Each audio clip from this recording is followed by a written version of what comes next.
What final thoughts do you have for people watching this video, especially those engaged in peace building and multi-track diplomacy? Well, I'm often asked how I transformed from track 1 to track 2. Because I was a lawyer, I was a district attorney, I learned win, lose, I win and you lose. And how do you get to win-win?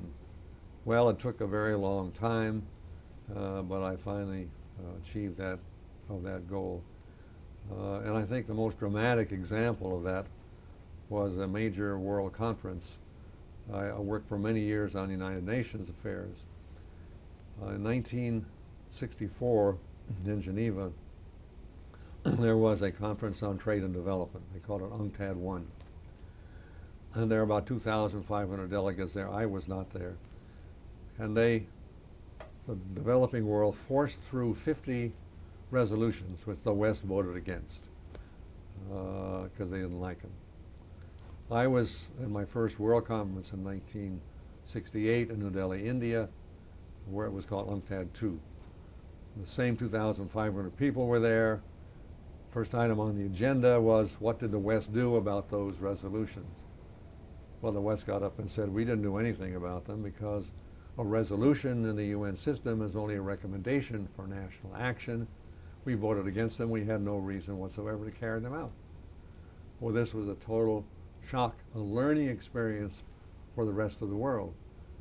They realized that what you had to do if you wanted to make progress was build consensus, win-win. And so there were another 50 resolutions adopted by that conference, but 48 of them were negotiated. And they were adopted by consensus. The other two were voted on, they knew nothing would happen. So the West went back home morally bound to try to do something about what they'd agreed to. And that was the first mass learning experience of the power of consensus, the power of win-win. And that's what I've been able to transfer into my life since that particular point in time. The only way you make progress in the world is to build consensus. And the only way to do that, as I said earlier, to sit down face to face and talk about it. That's critical to resolving conflict at every level of society. Thank you very much, Ambassador, for this wonderful interview.